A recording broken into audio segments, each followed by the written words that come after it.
वो बेचारे सेठ जी घोड़ा मार्केट गए और वहाँ गए, घोड़ा पसंद किया, बातचीत तय हुई, पैसा तय हुई।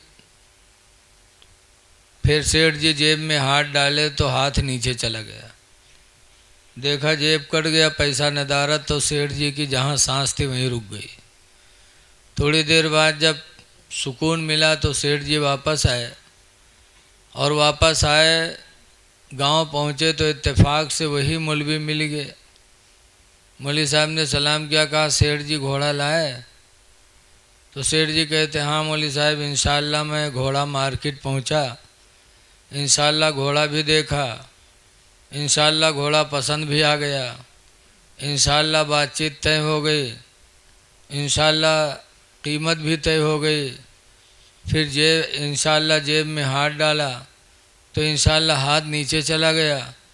तो मौलवी साहब कहते हैं अब इंशाअल्लाह का टाइम चला गया, अब बक्का करो, अब इंशाअल्लाह से काम होने वाला नहीं है।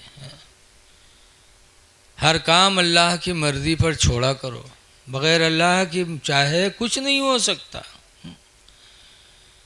तो अल्लाह माल दे दे तो दुनिया चमक जाए, औलाद दे दे तो दुनिया चमक जाए। इसलिए माल पाकर भी खुदा का शुक्र अदा करना चाहिए, औलाद पाकर भी खुदा का शुक्र अदा करना चाहिए। ये हकीका भी शुक्र इलाही है।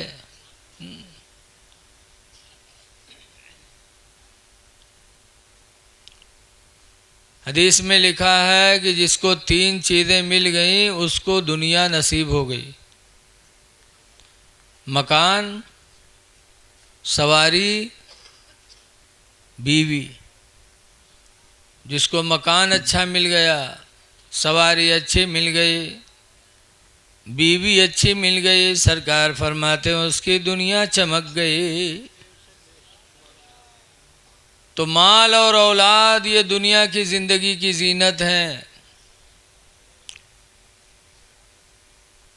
लेकिन एक जगह अल्लाह ताला ने कुरान करीम सूरह तगाबुन में फरमाया है, या अय्युहल्लज़ीना आमनू, ऐ ईमान वालो, इन्ना मिन अज़वाजिकुम व औलादिकुम, बेशक तुम्हारी बीवियाँ और तुम्हारे लड़के, अदुव्वल लकुम, ये तीनों तुम्हारे दुश्मन हैं। बीवी दुश्मन, औलाद दुश्मन। एक तरफ तो अल्लाह फरमाता है माल और औलाद दुनिया की ज़िंदगी की जीनत है, दूसरी तरफ अल्लाह फरमाता है कि बीवी और औलाद ये तुम्हारे दुश्मन हैं। बीवी दुश्मन, कौन बीवी? वह बीवी जो अपने शौहर को अच्छे रास्ते से हटा दे, वो बीवी दुश्मन है। जो बीवी अपने शौहर से फरमाइश कर कर के शौहर को हलाल और हराम का फ़र्क न करने दे, वो बीवी दुश्मन। जैसे आजकल बहुत सी बीवियां फरमाइश करती हैं, फलाने के घर में आई है, हमरे घर में आई है, वो की है ये चीज़ है, हमरे यहाँ नहीं है, तुमरे कमाई में आग लग गए, तुम कब लई हो। अब बीवी के चक्कर में आदमी हलाल हराम का फ़र्क छोड़ देता। ऐसे जो बीवी अपने शौहर को शौहर के माँ बाप से अलग करा दे, भाइयों से रिश्ता ख़त्म करा दे, बहनों से रिश्ता ख़त्म करा दे, वो बीवी दुश्मन है। बीवियाँ दुश्मन हैं और बीवियाँ रहमत इलाही भी हैं। जो बीवी शौहर को गुनाहों से बचा ले जाए और शौहर को सुकून की ज़िंदगी दे दे, वो बीवी रहमत है। रसूलुल्लाह सल्लल्लाहु अलैहि वसल्लम की बीवी हज़रत खदीजा को देखो, जब तक सरकार के ज़िंदगी में रही सरकार को सुकून देती रही। सरकार एक दिन उलझन में थे तो सरकार से हज़रत खदीजा ने फरमाया था, इन्नका लतसिलुर रहमा, कि बेशक तुम सिला रहमी करते हो। व तहमिलुल कल्ला, और कमज़ोरों का बोझ लाद लाद के पहुँचाते रहते हो। व तक्सिबुल मादूमा, और यतीमों बेवाओं को तुम कमा कमा के खिलाते हो। व तक़रिद दैफ़ा, और मेहमानों की इज़्ज़त करते हो। व तईनु अला नवाइबिल हक़, और हक़ पर तुम दूसरों की मदद करते हो। जब आपका अमल यह है तो अल्लाह ताला आपको परेशान नहीं करेगा। सुकून की बोलियां बोलती थी। इसलिए जो बीवी शौहर को सुकून दे दे वो बीवी जन्नत, और जो बीवी शौहर को दीन से हटा दे, जिसकी आखिरत बर्बाद हो जाए, वो बीवी अपने शौहर के लिए दुश्मन है। तो माल और औलाद, इसलिए लोगों अल्लाह औलाद दे दे तो खुदा का शुक्र अदा करो। खुशनसीब है हमारे जमालुद्दीन भाई, जिन्होंने अपने पोते के अकीक़े के मौके पर इतना बड़ा प्रोग्राम किया, उलमा शोरा को बुलाया है। देखिए महफ़िल मिलाद क्यों होती है। मिलाद की महफ़िलों से इस्लाम का पैगाम लोगों को दिया जाता। इसीलिए रसूल करीम सल्लल्लाहु अलैहि वसल्लम के खलीफा हज़रत उमर फरमाया करते थे, मन अनफ़क़ दिरहमन अला क़रात मौलदिन नबी, जो नबी के मिलाद पढ़ाने पर एक दिरहम खर्च किया। दिरहम यानी रुपया। जिसने नबी की मिलाद पढ़ाने पर एक रुपया खर्च किया, फ़क़द अहयल इस्लाम, तो गोया कि उसने इस्लाम को ज़िंदा कर दिया। क्यों? महफ़िल मिलाद से इस्लाम का पैगाम फैलता है। इसलिए चाहे खुशी हो चाहे गम हो, अपने नबी की महफ़िल करना चाहिए। इसलिए कि औलाद भी मिली है तो नबी के वसीले से मिली है। आला हज़रत इमाम अहले सुन्नत फरमाते हैं कि वो जो न थे तो कुछ न था, वो जो न हो तो कुछ न हो। वो जो न थे तो कुछ न था, वो जो न हो तो कुछ न हो। वो जान है वो जहान की, जानू है तो जहान है। नबी सबकी जान है। तो जब नबी के वसीले से अल्लाह ताला ने औलाद दिया, तो औलाद की खुशी में नबी की महफ़िल करना चाहिए और इसमें खर्च करना चाहिए। इसलिए कि जो नबी की मिलाद में नारे तकबीर, नारे रिसालत, हज़रत अल्लामा मुफ्ती खालिद रज़ा मंजरी साहब क़िबला, देखिए हज़रत तशरीफ़ ले आए। मेरे बाद इंशाअल्लाह हज़रत का बयान आप सुनेंगे। दरूद शरीफ पढ़ लीजिए। अल्लाहुम्मा सल्ली अला सय्यिदना मौलाना मुहम्मद बारिक वसल्लम सलातु व सलामन अलैका या सय्यदी या रसूल अल्लाह सल्लल्लाहु ताला अलैहि वसल्लम। बहुत से लोग महफ़िल मिलाद में नहीं आते,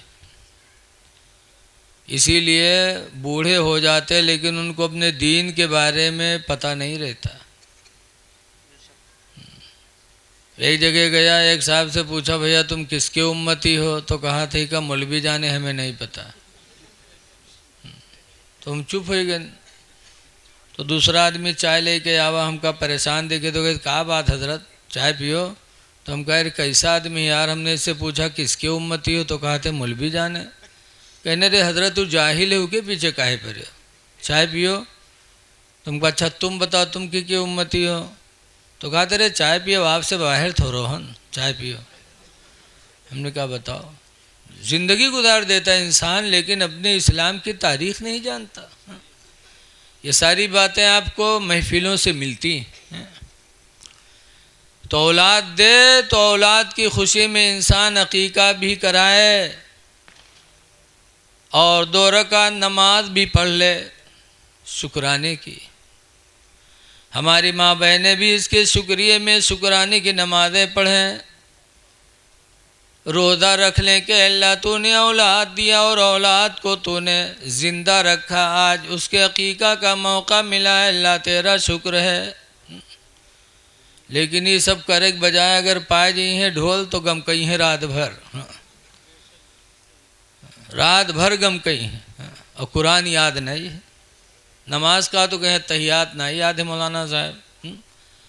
और रसूलुल्लाह के ज़माने की औरतें, एक साहबी थे हज़रत सफ़वान, उनकी बीवी हुजूर के पास आई, कहने लगे अल्लाह के रसूल आप सफ़वान को समझा दो, जब मैं नमाज़ पढ़ती हूँ तो सफ़वान मुझे मारते हैं, जब मैं रोज़ा रखती हूँ तो मेरा रोज़ा तोड़वा देते हैं। तो हुजूर ने हज़रत सफ़वान को बुलाया, फरमाते सफ़वान ये तुम्हारी बीवी है? कहा जी। कहा नमाज़ पढ़ती है तो मारते हो? कहा जी। रोज़ा रखते तो रोज़ा तोड़वा देते? कहा जी। कहा क्यों? तो सफ़वान कहते हैं अल्लाह के रसूल मैं किसान आदमी हूँ, दिन भर किसानी करता हूँ, बागों में पानी लगाता हूँ और शाम को थका मांदा आता हूँ, मुझे इसकी खिदमत की ज़रूरत पड़ती है, और यह नमाज इशा के बाद 2 रकात नफिल की नीयत बांध लेती, पहली रकात में सूरह बकरा की तिलावत करती है और दूसरी रकात में सूरह आले इमरान पढ़ती है, तकरीबन 3:45 पारा 2 रकात में पढ़ती है। अल्लाह के रसूल सुबह हो जाती और ये मेरे करीब नहीं आती, मुझे इसकी खिदमत की हाजत रहती, इसलिए इसको मैं मारता हूँ। फरमाया रोज़ा रखते रोज़ा तोड़वा देते?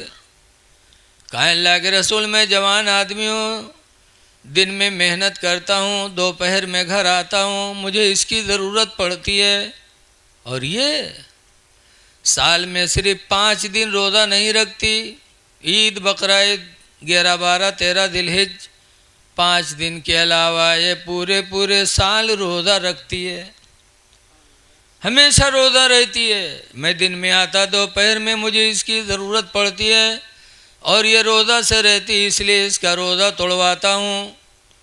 तो अल्लाह के रसूल ने सफ़वान की बीवी को समझाया, कहा सुनो रात में नमाज भी पढ़ो और अपने शौहर के हक़ का ख्याल भी रखो, इबादत कम करो, अपने शौहर की खिदमत करो, और रमज़ान के अलावा नफली रोज़ा रखना है तो बग़ैर शौहर के इजाज़त के रोज़ा नफली न रखा करो।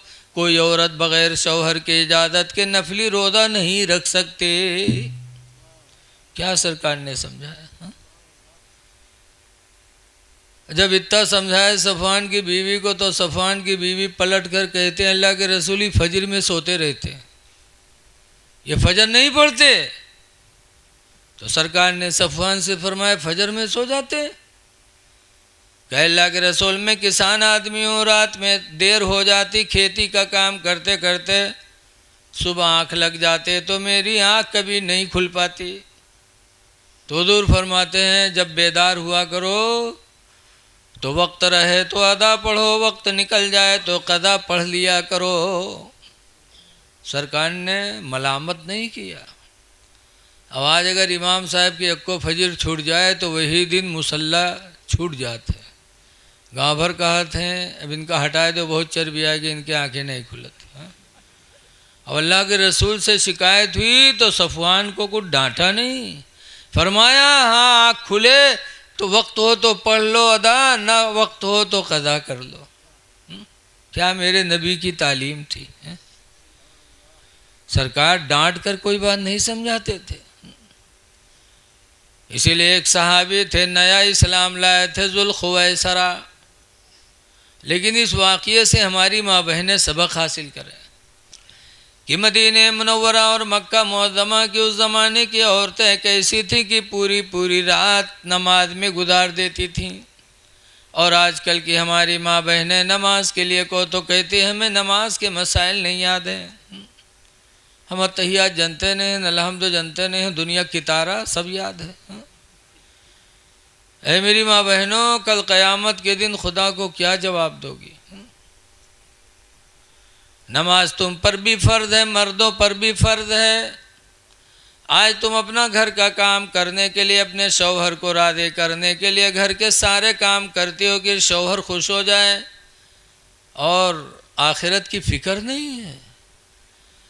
अल्लाह 30वें पारे में फरमाता यौम यफ़िरुल मरउ मिन अख़ीहि, ऐ मेरे बंदे उस दिन को याद कर ले जिस दिन इंसान अपने भाई से भागेगा, व साहिबतिही व बनी, और अपनी बीवी से भी भागेगा और अपनी औलादों से भी भागेगा, व उम्मिही व अबी, और अपने माँ से भी भागेगा और अपने बाप से भी भागेगा। आज तुम जिस शौहर को खुश करने के लिए नमाज रोज़ा छोड़े बैठी हो, वही शौहर क़यामत के दिन तुमसे दूर भागेगा। तो क्यों ना वो काम करो जिससे हमारी दुनिया भी अच्छी हो, आखिरत भी अच्छी हो। आखिरत में भागे तो भागा करे, जब नेकी का ख़जाना तुम्हारे पास होगा तो शौहर की हाजत नहीं होगी। नेकियां कर लो, शौहरों के चक्कर में आकर के अपनी आखिरत बर्बाद न करो। औलादों के चक्कर में आकर अपनी आखिरत बर्बाद न करो, कोई काम आने वाला नहीं है। काम आएंगे तो हमारे तुम्हारे नबी काम आएंगे। जब कब्र में सरकार तशरीफ़ लाएंगे, न वहाँ बप्पा जई हैं न बुआ जई हैं, न भाई न बहन न लड़का न बिटिया न शौहर, कोई नहीं जाएगा। अगर जाएंगे तो मेरे नबी रहमत जाएंगे। कहने वाले कह रहे हैं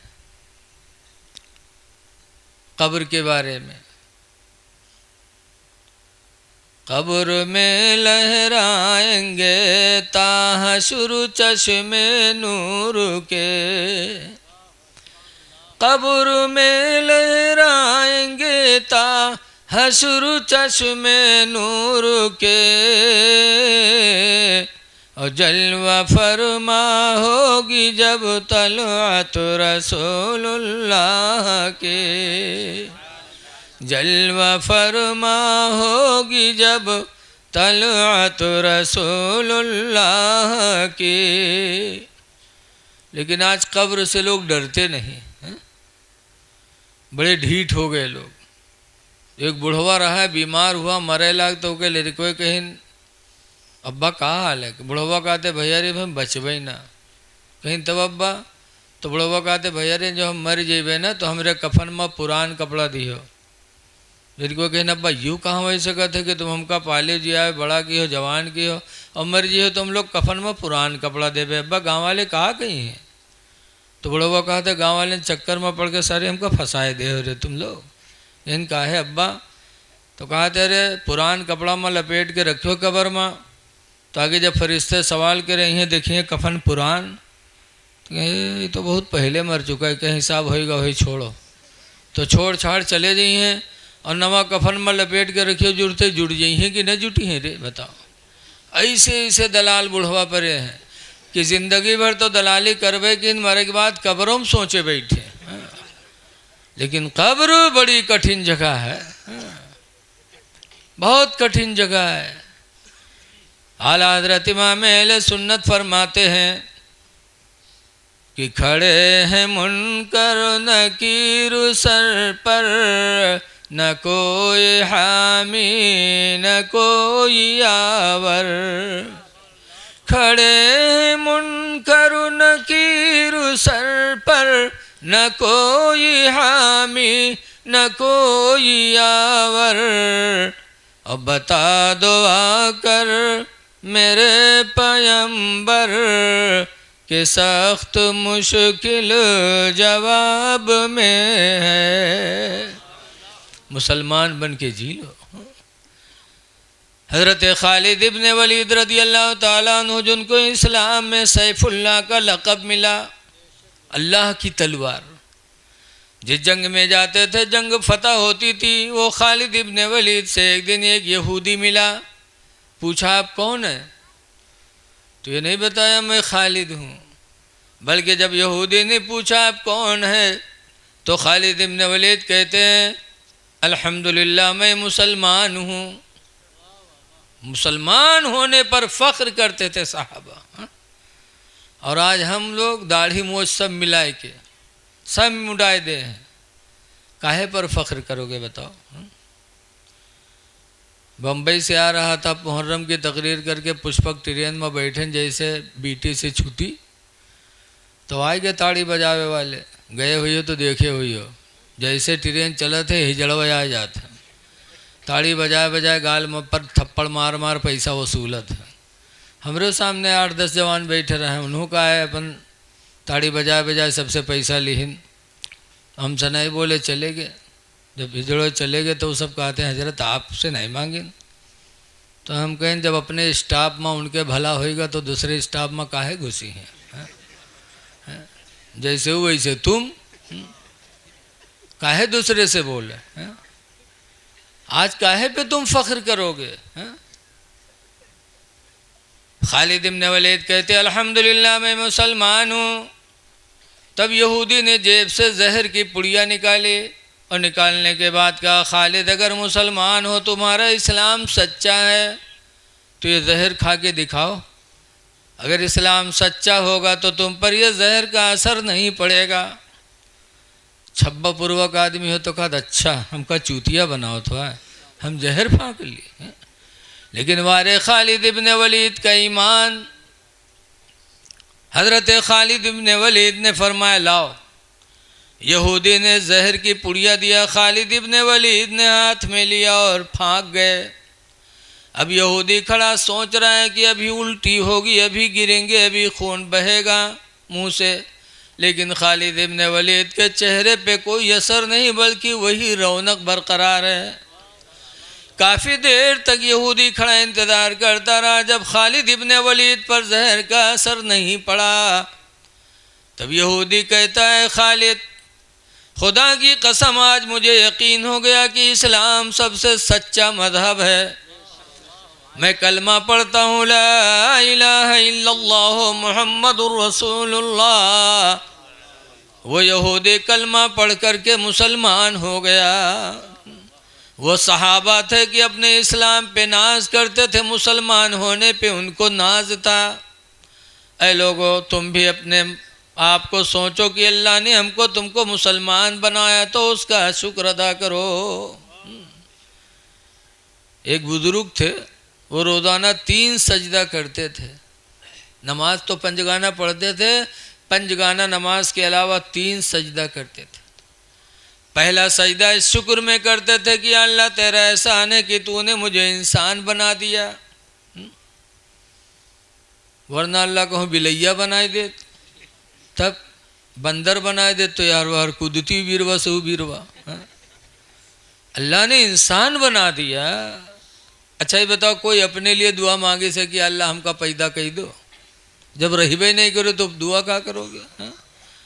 अल्लाह ने अपने फजल से हमको तुमको इंसान बनाया, और इंसान ये अशरफुल मखलूक़ात है। अल्लाह ताला ने कुरान करीम में फरमाया लक़द खलक़नल इंसान फ़ी अहसन तक़वीम, यकीनन इंसान को हमने सबसे अच्छी सूरत में बनाया है। सबसे अच्छी सूरत अल्लाह ने इंसान को दिया है।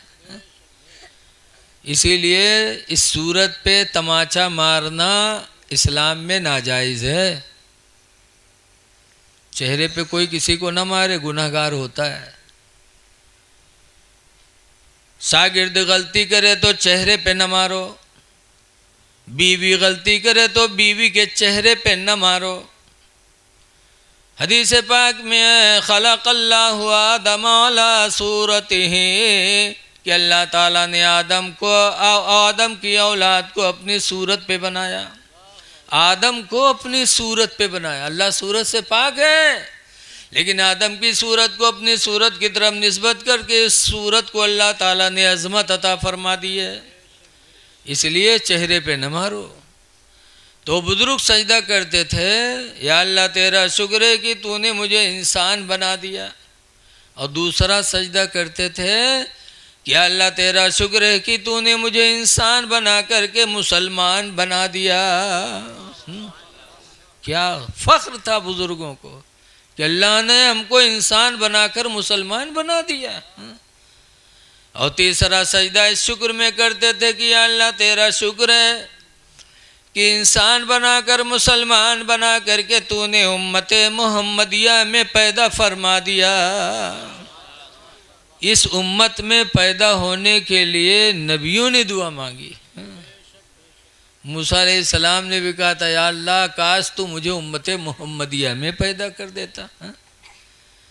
अब आप उम्मत मोहम्मदिया में है तो आपको एहसास ही नहीं है। उम्मत मोहम्मदिया का बड़ा दर्जा है।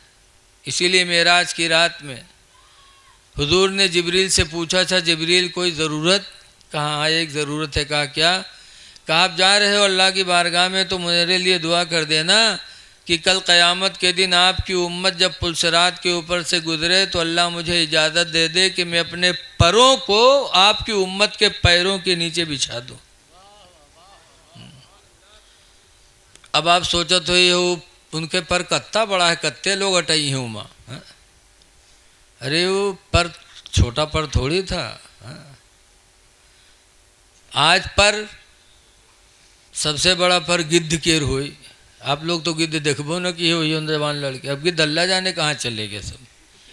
पहले एक भैंसा मरत रहा है, हजारों गिद्ध धावत रहे खाए। अब तो अल्लाह जाने कहाँ चले गए।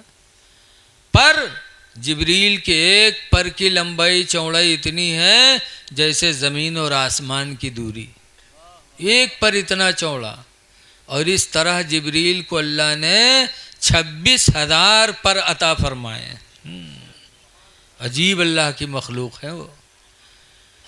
तो कहते हैं अल्लाह के रसूल मेरे लिए इजाज़त ले लेना कि कल क़यामत के दिन आपकी उम्मत पुलसरात के ऊपर से गुजरे तो मैं अपने परों को उनके पैरों के नीचे बिछा दूँ।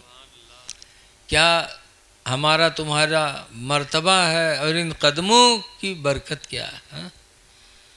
इसीलिए आला हज़रत फरमाते हैं कि पुल से उतारो राह गुज़र को खबर न हो।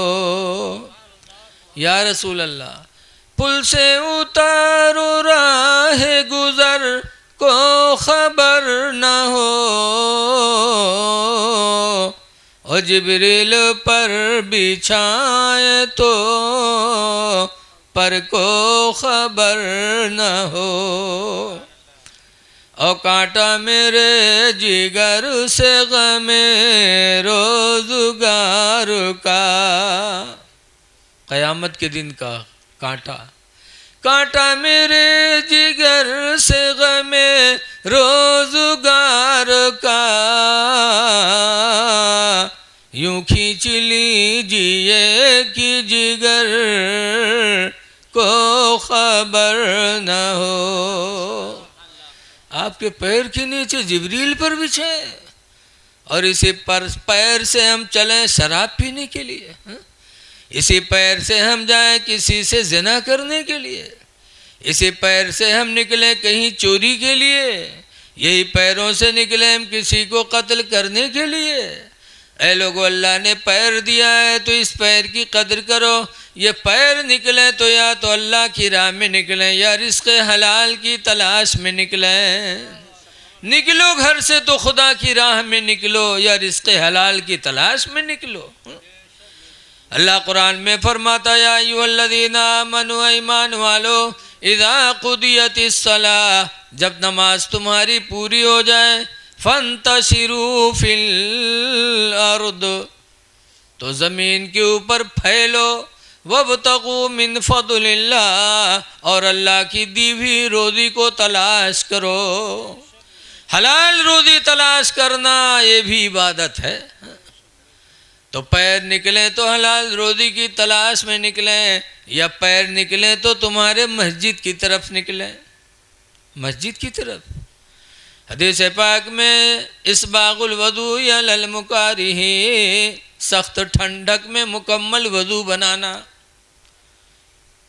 ठंडक में यह लोग बनावत है लेकिन बस ऐसे पानी ले तो ऐसे लगे मालूम होते तेल लगावत वज़ू नहीं होता इससे। इस तरह चेहरा धुलोगे पानी यहाँ से बह जाए हुजूर फरमाते इस्बागुल वदु अलल मुकारिही, सख्त ठंडक में मुकम्मल वदू बनाना। व कसरतुल खता इलल मसाजिदी, और मस्जिदों की तरफ ज़्यादा कदमों से जाना। व इंतज़ारुस्सलाति बाद सलाह, और एक नमाज के बाद दूसरी नमाज का इंतज़ार करना। फ़ज़ालिकुमुर रिबात, तो दूर फरमाते हैं लोगों ये तुम्हारा जिहाद है, अल्लाह तुम्हें जिहाद का सवाब अता फरमाएगा। तो कदम उठें तो मस्जिद की तरफ उठें, कदम उठें तो अल्लाह की राह में उठें। शराब पीने के लिए कदमों को न उठाओ, इसलिए कि शराब अल्लाह ताला ने हराम फरमाया, और ये शराब हर बुराइयों की जड़ है। हज़रत मुआज़ इब्न जबल को हुज़ूर ने यमन का गवर्नर बनाया था, तो फरमाया था ए यमन के गवर्नर मुआज़ सुन लो, ला तशरिबन्नल खमरा, गवर्नर बन गए हो लेकिन शराब हरगिज़ हरगिज़ न पीना। फ़इन्नहु रासु कुल्ली फ़ाहिशा, इसलिए कि शराब हर बुराई की जड़ है, हर बुराई की जड़ शराब है। देखा तो पी लेते थे, कहूँ नाली में परे रहा थे, कहूँ टराली नीचे मोड़ खोसे रहा था, कुछ पता ही नहीं हम कहाँ है कहाँ नहीं है। इसलिए नौजवानों, शराब नजिस है, ये न सोचो कि इससे कभी सेहत मिलेगी, इससे सुकून मिलेगा। अल्लाह ताला ने नजिस चीज़ों से शिफा को उठा लिया। नजिस चीज़ से आदमी को न सेहत मिल सकती है, न बीमारियों से शिफा मिल सकती है। इसलिए ऐ नौजवान बच्चों, तुम इन बुरी बातों से अपने आप को बचाओ और वो काम करो जिससे अल्लाह राज़ी हो, अल्लाह के रसूल राज़ी हो। पाको साफ़ रहो, सबसे पहली बुनियादी चीज़ तो पाको साफ़ रहना। आज कोई के भट्ठा लग गया तो कहते यार फलानवा तो बहुत कामयाब है, कोई के कंपनी चले लग तो कहते फलानवा तो बहुत कामयाब है, कोई प्रधानी में जीत गया तो कहते अरे यार वो तो कामयाब होएगा। लेकिन ये कामयाब नहीं है। कामयाब तो वही है जिसे कुरान कामयाब कहते हैं, अल्लाह जिसे कामयाब कहते हैं। अल्लाह ने कामयाब किसको बताया? कुरान करीम में अल्लाह फरमाता है क़द अफ़लहा मन तज़क्का, वह कामयाब हो गया जो पाक हो गया, जिसने पाकी हासिल की वो कामयाब है। तो कामयाब जब होगे जब आप पाको साफ रहोगे।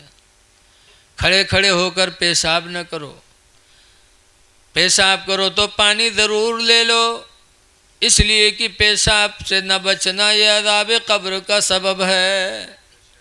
हदीस पाक में है मर्रा रसूलुल्लाह सल्लल्लाहु अलैहि वसल्लम बि क़ब्रैन, सरकार दो कब्रों से गुजरे, फ़क़ाल इन्नहुमा युअज़्ज़िबान, तो सरकार ने फरमाया लोगों ये दोनों कब्र वाले अज़ाब दिए जा रहे हैं। ये नबी का इल्म गैब है। कोनो वहाबियों को बुला ले जाओ कब्रस्तान पर, देखा कहा बताओ ये कब्र में का होते मका होते, तो बताई पई कहीं उन्होंने भी उन्हों इंसान हम इंसान। अल्लाह ने मेरे पैगंबर को इल्म गैब अता फरमाया था। फरमाया नहुमा युअज़्ज़िबान, बेशक ये दोनों कब्र वाले अज़ाब दिए जा रहे हैं। और किस वजह से अज़ाब दिए जा रहे हैं मेरे नबी ये भी जानते हैं। फरमाते ला यस्तंज़िहु मिनल बउल, ये कब्र वाला पेशाब की छींटों से नहीं बचता था। और दूसरे के बारे में फरमाया काना यमशी बिन नमीमा, और ये कब्र वाला चुगली खाया करता था। ये चुगली खाने की वजह से अज़ाब कब्र में मुब्तला है, और ये पेशाब की छींटों से न बचने की वजह से अज़ाब कब्र में मुब्तला है। पता चला है नौजवानों, खड़े खड़े होकर पेशाब न किया करो, बग़ैर पानी के पेशाब न किया करो, पाको साफ रहो ताकि अज़ाब कब्र से भी बच जाओ और तुम्हारा दीन भी हासिल हो जाए। हुज़ूर फरमाते हैं तूर निस्फुल ईमान, पाक रहना आधा ईमान है। आधा ईमान तो पाकी में है। इसलिए आप हज़रात से गुजारिश है पाको साफ रहो। खुदा जाने किस वक्त बुलावा आ जाए तो जाओ तो कम से कम पाको साफ हो करके जाओ। पाको साफ रहो, और पाक साफ रहोगे तो दूसरे इंसान आपसे मोहब्बत करेंगे। पाकी मोहब्बत का ज़रिया है।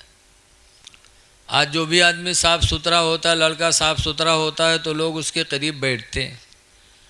कोई के घरे जाओ, मेहमानी में यहाँ हो के घर से कोनो नानमून लड़का निकले साफ़ सुथरा, तो देखा जाता है उसको गोदी में भी मेहमान लेता है, कभी चुम्मा लेता है, कभी प्यार करता। साफ़ सुथरा लड़का निकले थे तब। और घर में ऐसे ई मेल लड़का निकले जी के नाके बुल्लू बुल्लू बहाए, तो ओके कोई चुम्मा ली है? बताओ। पाकी इंसान की फितरत में दाखिल है, लेकिन समझ में नहीं आता। आज हमारी बहुत सी माँ बहनें जई हैं मदरसम, कहे मौलाना साहब तेने कुछ बनाए दो। पूछो कहा बात? कहे हमरे गुडवा कब्बा के तो हमरे ऊपर निगाहें नहीं उठत है। अब बताओ, महीनन नहाई हो ना तो निगाह उठी है? बनी रही हो मई लाइन कुचई लाइन, तो क्या आदमी निगाह उठाएगा? ऐ मेरी माँ बहनों, तुम पाको साफ घर में रहो ताकि अल्लाह की रहमत तुम्हारे घर में नाजिल हो। हदीस पाक में नबी तलहता काला काला रसूलुल्लाह, हज़रत अबू तलहा से रवायत है, फरमाते अल्लाह के नबी ने इरशाद फरमाया, ला तदखुलुल मलाइकतु बैतन, सरकार फरमाते हैं ऐसे घर में रहमत के फरिश्ते नहीं जाते। किस घर में? फीहे सुवरुन व कलबुन व जुनबुन, जिस घर में कोई फोटो लगा हो, जिस घर में कोई कुत्ता हो, और जिस घर में कोई नापाक आदमी हो, उस घर में रहमत के फरिश्ते नहीं जाते। इसलिए घरों को साफ सुथरा रखो, खुद पाको साफ रहो, तो रहमत के फरिश्ते आएंगे, तो अल्लाह की रहमत उनके वसीले से आपको मिलती रहेगी। इसलिए हमेशा पाक रहने की कोशिश करो, और पाक रहने के बाद जब नमाज का वक्त आए तो नमाज़ों की अदायगी करो। अल्लाह के रसूल से मोहब्बत है। आप सब कहे तो आशिक आला हजरत, मसलक आला हजरत, और मसलक आला हजरत उसी को हासिल होगा जिसके दिल में नबी की सच्ची मोहब्बत होगी। और मोहब्बत रसूल जब ही मानी जाएगी जब वो अपने नबी को सुकून पहुंचाएगा। नबी फरमाते जो इलत कुर्रत ऐनी फिस्सलाह, फरमाते हैं मेरे आँखों की ठंडक नमाज में रख दी गई है, कि जब कोई मेरा उम्मती नमाज पढ़ता तो मेरे आँखों को ठंडक मिलती है। ऐ सुन्नी मुसलमानों, नमाज पढ़ कर के अपने नबी के आँखों को ठंडक पहुँचाओ। नमाज छोड़ रहे हो। हदीस पाक में अस्सलातु इमादुद्दीन, नमाज दीन का खंभा है। फमन अकामा फ़क़द अकामद्दीन, तो जिसने नमाज पढ़ा उसने दीन का खंभा गाड़ दिया। नमाज पढ़ कर के दीन को मजबूत करो। वमन तरकहा फ़क़द हदमद्दीन, और जिसने नमाज छोड़ा उसने दीन को ढा डाला। बेनमाजी दीन को ढाता है, मेरे नबी फरमाते, और नमाजी दीन का खंभा गाड़ता है। इसलिए लोगों, नमाज पढ़ो, खुदा जाने किस वक्त बुलावा जाए। मौत को डरो, कब्र को डरो। आला हजरत फरमाते हैं, हाय गाफिल वो क्या जगह है जहाँ, हाय गाफिल वो क्या जगह है जहाँ, पांच जाते हैं चार फेरते हैं। मरना है, इसलिए नमाजों की पाबंदी करो और पाको साफ रहो, और माँ बाप जिंदा हो तो उनकी खिदमत करो। हदीस पाक में चार चीज़ें ऐसी जिनको देखना सवाब है। नंबर 1 पर हुज़ूर फरमाते हैं, अन्नज़रतु इला वजहिल वालिदैन इबादा, माँ बाप के चेहरे को देखना इबादत है। वन्नज़रतु इला मुसहफ़ इबादा, कुरान हकीम को देखना इबादत है। माँ बाप का चेहरा देखो तो इबादत, और कुरान को देखो तो इबादत। तीसरे नंबर पर फरमाते वन्नज़रतु इला वजहिल आलिम इबादा, किसी आलिम दीन के चेहरे को देखना भी इबादत है। चौथे नंबर पर फरमाते वन्नज़रतु इला बैतिल्लाहि इबादा, माँ बाप खाने काबा को देखना इबादत। इसलिए ये नेकियां कर लो और एक दूसरे के हुकूक का ख्याल रखो। देखो शादी हो गई हो तो अपनी बीवी के हुकूक का ख्याल रखो। कुरान हकीम में अल्लाह फरमाता है हुन्ना लिबासुल लकुम, तुम्हारी बीवियाँ तुम्हारे लिबास हैं, वअंतुम लिबासुल लहुन्ना, और मर्दो तुम अपनी औरतों के लिबास हो। और लिबास का काम है इज़्ज़त का छुपाना, लिहाजा बीवी का फ़र्ज़ बनता है कि शौहर की इज़्ज़त को छुपाए और शौहर का फ़र्ज़ बनता है कि बीवी की इज़्ज़त को छुपाए। इसलिए एक दूसरे के साथ रहम दिली करो, अल्लाह ताला आप पर रहम फरमाएगा। ये मीलाद एक सदका है और आप अल्लाह के नाम पर अल्लाह दौलत दे तो खर्च करते रहो। लिखा है एक दोगे तो 10 पाओगे, एक दोगे तो 10 पाओगे। किसी गरीब मिस्कीन को खाना खिला दो। 30वें पारे में है कि जहन्नमी चिल्लाएंगे तो जन्नत वाले पूछेंगे कि तुम किस वजह से जहन्नम में आए। तो जहन्नमी बोलेंगे लम नको मिनल मुसल्लीन, हम नमाज न पढ़ा करते थे, वलम नको नुतिमुल मिस्कीन, और हम गरीबों को खाना नहीं खिलाते थे। गरीबों को खाना न खिलाना और नमाज न पढ़ना ये जहन्नम में जाने की दलील है। इसलिए नमाज़ें भी पढ़ो और अल्लाह दे तो अल्लाह के गरीब बंदों की खिदमत करो। और गरीब कोई भी हो, चाहे हिंदू हो चाहे मुसलमान हो, अगर गरीब है भूखा है और सामने आ जाए तो इंसान समझकर उसकी मदद करो, अल्लाह ताला आपसे राज़ी हो जाएगा। हमारे नबी ने भी सब पर रहम किया है, हमारे बुज़ुर्गों ने भी सब पर रहम किया, लिहाजा हमको भी सब पर रहम करना चाहिए, चाहे इंसान हो चाहे जानवर हो। सुबुक्तगीन एक शिकारी थे, जंगल में जाते थे, शिकार करके लाते थे, ज़िंदगी गुजरती थी। एक दिन शिकार करने गए तो देखा एक हिरनी 2 बच्चों को बैठी दूध पिला रही है। सुबुक्तगीन ने तीर और कमान लेके उस पर वार किया तो हिरनी भागी बच्चों को लेकर के। ये पीछा किए, हिरनी का एक बच्चा छूट गया, एक ही को लेकर भाग गई। तो सुबुक्तगीन ने उस बच्चे को उठा लिया, कहा चलो एक बच्चा ही सही। बच्चे को पकड़कर अपने वतन आ रहे थे। फिर कुछ दूर जाने के बाद किसी वजह से पीछे सर घुमाया तो देखा कि वो हिरनी पीछे पीछे आ रही है। तब सुबुक्तगीन को सोच पैदा हुई कि अभी तो ये भगी थी और मेरे पीछे पीछे आ रही है। पहले अपने जान बचाने की फ़िक्र में भगी थी, लेकिन इसकी औलाद को मैंने पकड़ लिया तो अब हिरनी को अपनी जान की फ़िक्र नहीं है, अब अपनी औलाद की फ़िक्र में मेरे पीछे पीछे आ रही है। पहले जान बचाने के लिए भगी थी, अब औलाद की मोहब्बत में से अब जान की परवाह नहीं, अपनी औलाद की मोहब्बत है। तो सुबुक्तगीन को तरस आया कि आज शाम को हमारे बच्चे भूखे सो जाएं, ये तो मुझे गवारा है, लेकिन एक माँ के दिल को औलाद की जुदाई का गम देना ये गवारा नहीं है। छोड़ दिया हिरनी का बच्चा, कहा जाओ। नहीं सोचा कि हिरनी अपनी औलाद की मोहब्बत में तड़पे। सुबुक्तगीन ने छोड़ दिया। हिरनी ने अपने बच्चे को गले से लगाया, जंगल चली गई। रात में जब सुबुक्तगीन सोए तो ख्वाब में अल्लाह के रसूल तशरीफ़ लाए। फरमाया सुबुक्तगीन तुमने एक जानवर पर रहम किया है, अल्लाह इसके बदौलत तुम्हें वक्त का सुल्तान बनाएगा। अल्लाह तुम्हें इसके रहम दिली से अल्लाह बादशाहत अता करेगा। ख्वाब में खुशखबरी सुनी, सुबह उठे पूरे बस्ती के लोग, ये आवाज़ हुई कि अब हमारा सुल्तान सुबुक्तगीन होगा। चंद ही दिनों में सुबुक्तगीन को अल्लाह ताला ने बादशाहत अता फरमा दी। तो ये लोगों बेरहम न बनो, रहम करो, और रहम सबसे ज़्यादा अपने माँ बाप पर करो, इसलिए कि उन्होंने तुम्हारे साथ बहुत रहम किया। सबसे ज़्यादा रहम दिल इंसान को माँ बाप के साथ होना चाहिए।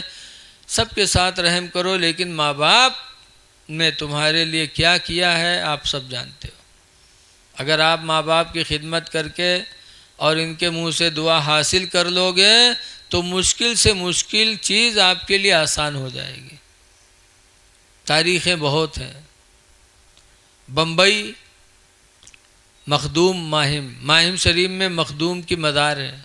ऐसे ज़माने में पैदा हुए जिस ज़माने में कोई वहाँ कुरान पढ़ाने वाला नहीं था, तो बाहर जाने के लिए अपनी माँ से कहा, अम्मा ने कहा बाहर नहीं जा सकते, तो माँ की खिदमत करके समंदर के किनारे जाते थे, दुआ करते थे अल्लाह कोई कुरान पढ़ाने वाला भेज दे, कुरान पढ़ाने वाला भेज दे। एक दिन हज़रत खिज़र आए। खिज़र अलैहिस्सलाम, देखो 4 नबी अब भी दुनिया में हैं, 4 नबियों को मौत नहीं आई, अब भी जिंदा है। वैसे ही हर नबी जिंदा, लेकिन 4 नबियों को मौत आई ही नहीं है अभी। एक तो हज़रत इदरीस अलैहिस्सलाम और दूसरे हज़रत ईसा अलैहिस्सलाम। ये ईसा अलैहिस्सलाम चौथे आसमान पे और इदरीस अलैहिस्सलाम जन्नत में। ये 2 नबियों को मौत अभी नहीं आई। और 2 नबी और हैं, हज़रत इलियास अलैहिस्सलाम और हज़रत खिज़र अलैहिस्सलाम। ये दोनों नबी अभी दुनिया में हैं, इनको मौत नहीं आई।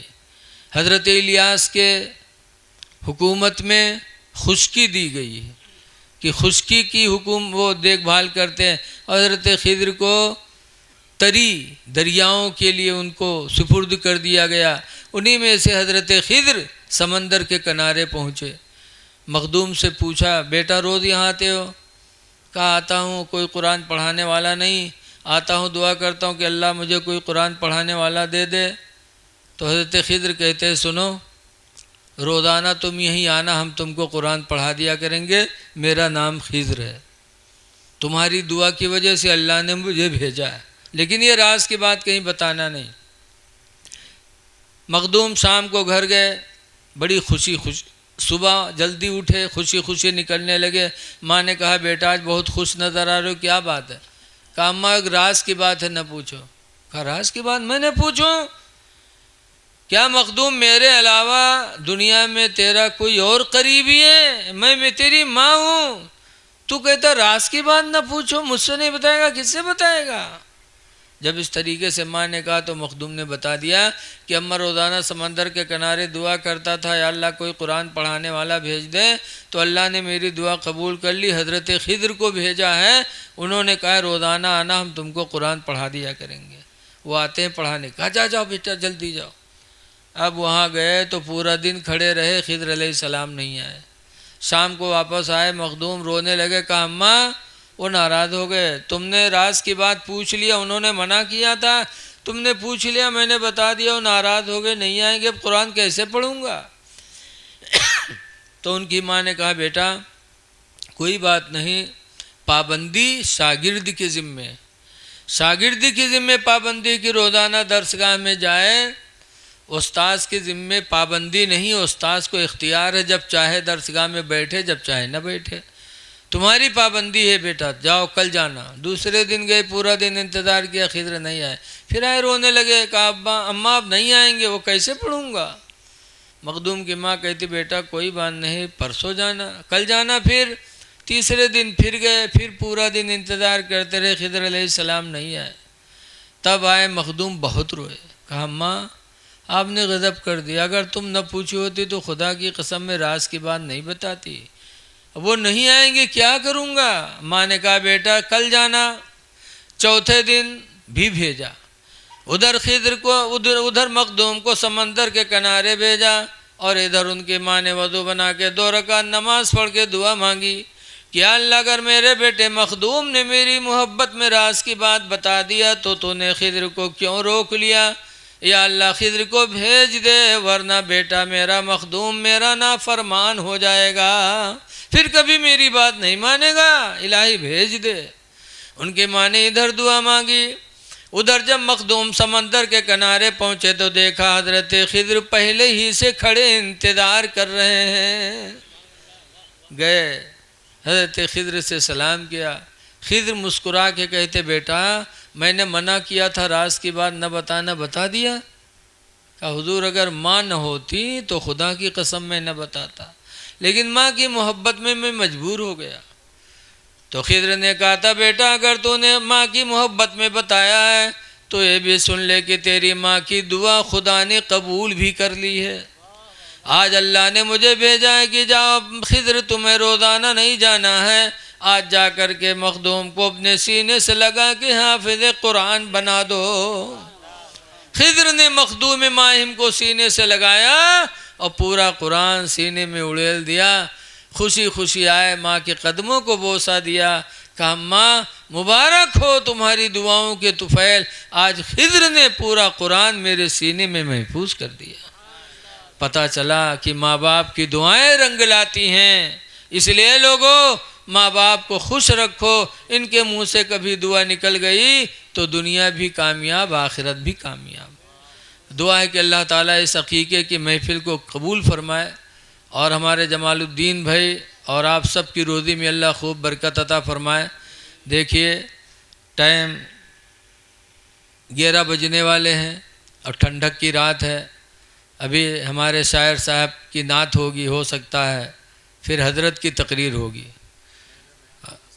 अच्छा, हज़रत का बयान पहले होगा। मेरे साथ एक बच्चा खमरिया कोयलार का घर पे था, अजीज़ुल उलूम का तालिब इल्म है, निगासन से मेरे साथ आया, फिर ये नानपारा जाएगा। मौलवी जमात पढ़ रहे हैं तो एक नाज शरीफ छोटी सी इनसे भी सुन लीजिए ताकि इनका भी नाम आ जाए, उसके बाद फिर हज़रत की तकरीर आप सुन लो।